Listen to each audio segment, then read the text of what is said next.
What if the plants most Americans walk past could actually help with sleep, stress, digestion, inflammation, and even immune support, while people keep spending hundreds on supplements every single month? Some of the most useful healing plants may already be sitting in your kitchen, growing on your patio, or waiting in a backyard bed right now. Most Americans do not think of healing plants as real medicine anymore. They think of tea, candles, seasoning, or overpriced products in the supplement aisle. A lot of the plants people overlook every day have been used for generations to support sleep, digestion, stress, inflammation, and immune health.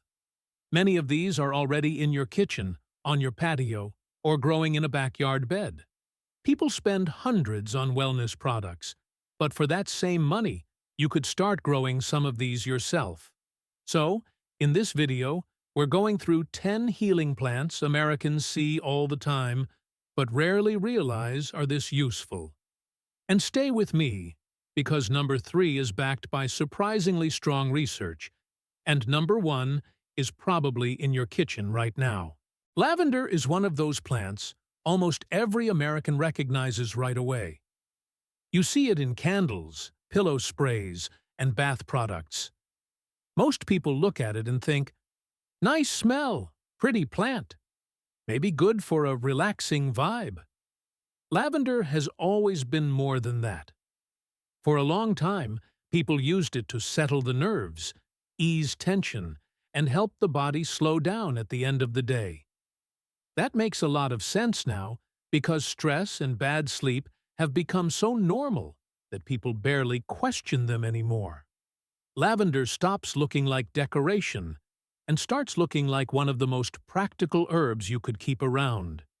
And if you have a sunny backyard bed, a border by the walkway, or even a large patio pot, lavender is actually one of the easiest plants on this list to justify. It looks good, smells amazing, attracts pollinators, and gives you something useful at the same time.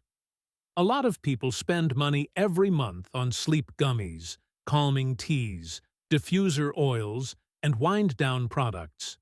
But for that same money, you could pick up lavender, a container, and potting mix, and have something that keeps giving back instead of another bottle that runs out in 2 weeks.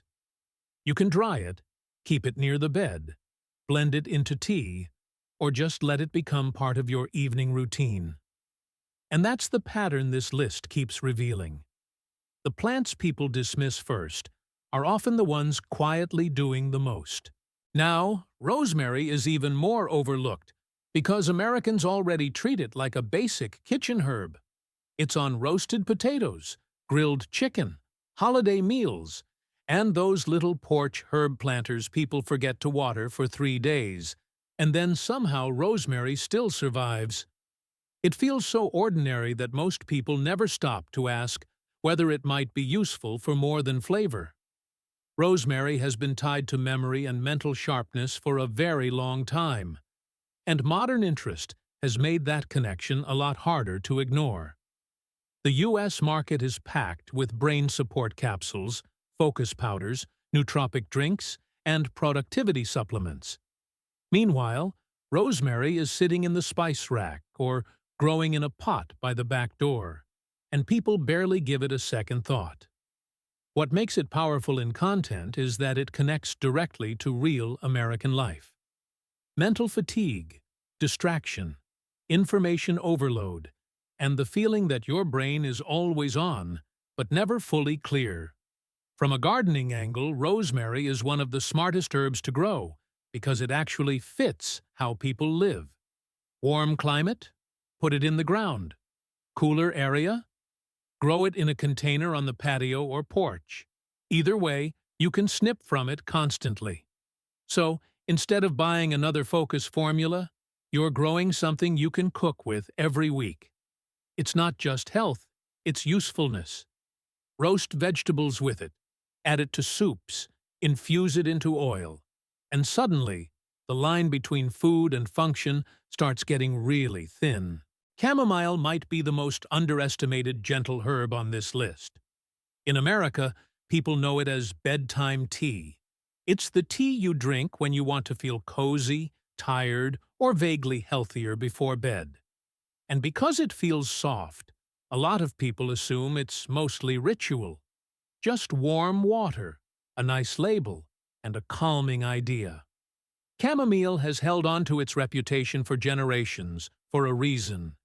It has always been one of those plants people reach for when the body needs to settle down. That matters because so many people are stuck in the same cycle now. Overstimulated all day, exhausted at night, and spending money on products to force what the body no longer does naturally. Chamomile fits right into that pressure point. And what most people don't realize is that the more calming herbs are studied, the less chamomile looks like an old-fashioned comfort drink, and the more it looks like a practical part of a real evening routine. Chamomile is one of the best entry point plants for beginners. You do not need a huge yard, a small raised bed, a tea garden corner, or even containers can work. That makes the money reframe really strong here. Instead of repeatedly buying bedtime blends and sleep teas, you could grow part of that routine yourself. Dry the flowers, build your own tea mix, and turn one small patch of space into something you actually use. Peppermint is one of those plants Americans think they already understand. It's in gum, toothpaste, tea, candy, and half the cooling products on the shelf. So it starts to feel less like a plant and more like a flavor. Peppermint is a lot more useful than people give it credit for. It sits right in that sweet spot between digestion, head tension, and that fresh, open feeling people usually chase with 3 different products instead of one simple herb.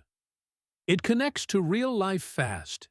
Heavy meals, bloated afternoons, stuffy mornings, stress headaches, wanting something simple that does not feel like a full health routine.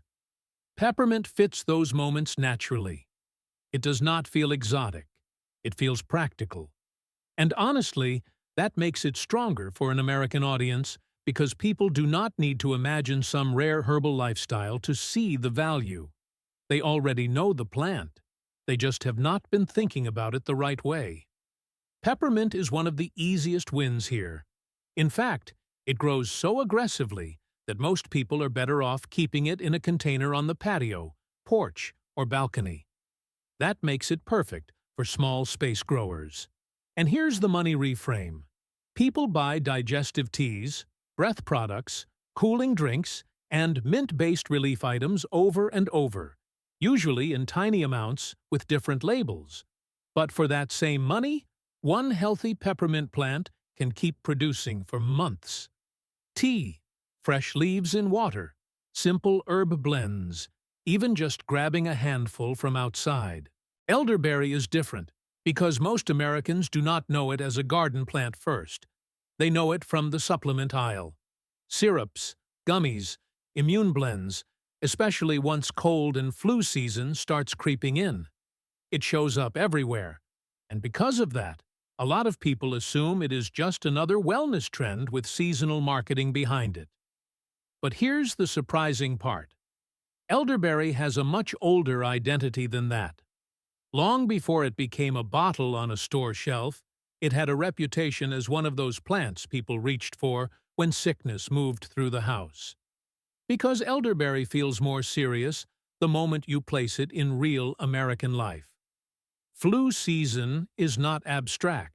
It means missed work, tired households, medicine cabinet runs, sick kids bringing something home, and people spending real money trying to get through a miserable week faster. So, when elderberry enters that picture, it lands differently. It stops sounding like immune support language and starts sounding like something people genuinely want around. From a gardening angle, this one is less patio herb and more backyard investment. It fits best with people who have some space, maybe an edible landscape, a homestead mindset, or a yard they want to make more useful over time. Seasonal elderberry products add up fast, especially for a family.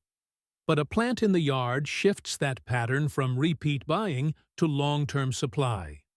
Syrups, pantry prep, household readiness. That is the deeper appeal here. Elderberry is not just about health benefits. It is about building resilience into the home itself. Aloe vera may be the most overlooked household healing plant in America, simply because it is so familiar. It sits on kitchen counters, bathroom shelves, sunny windowsills, and patio corners, and most people treat it like decor until the moment they get a burn or bad sun exposure. Aloe is one of the clearest examples of a plant being useful enough to stay in people's homes for generations, even when they stop thinking about why. What makes aloe strong in this lineup is how practical it feels. You do not need a garden bed. You do not need much space. You do not even need to be especially good with plants. It fits the American viewer who wants something helpful without turning their house into a mini farm. And honestly, that matters more than people realize. A lot of viewers love the idea of healing plants, but what they really need is an entry point that feels easy, low maintenance, and immediately relevant. Aloe does that perfectly. And the money reframe is obvious. People buy after-sun gels, soothing skin products, and little emergency items again and again. But one aloe plant can sit there ready the whole time. You break a leaf, use the gel, and you instantly understand why people kept this plant close for so long. Aloe was never kept around because it looked interesting.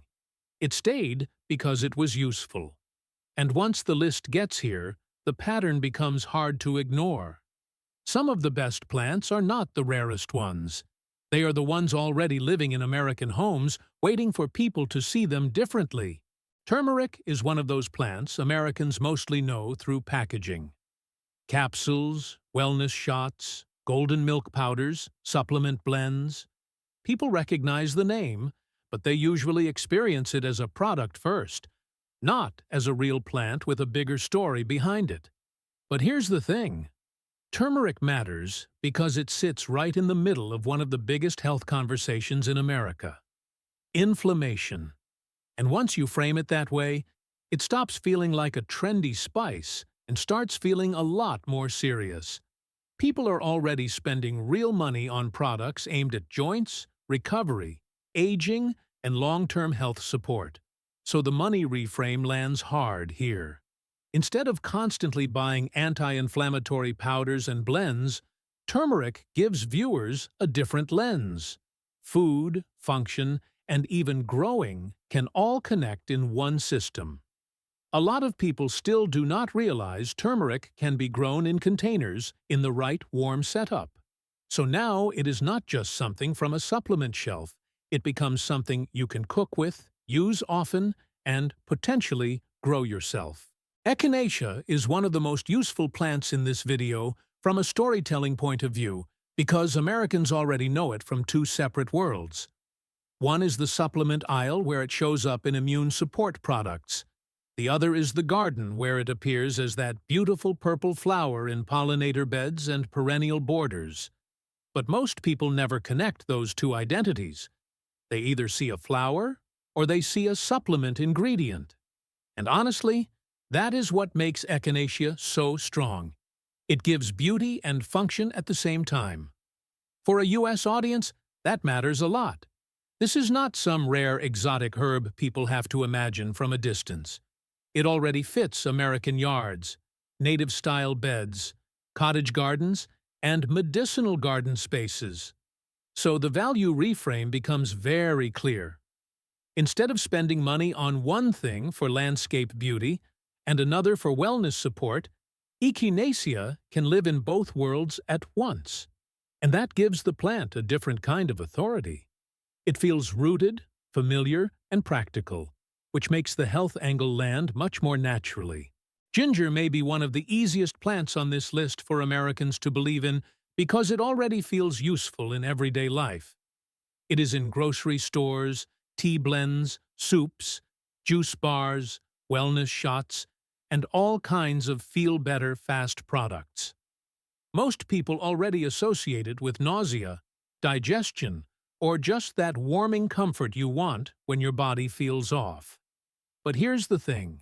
Because ginger is so common, people rarely stop and think about how much value it actually carries. That is why ginger works so well right before the final payoff. It feels immediate, practical, and familiar.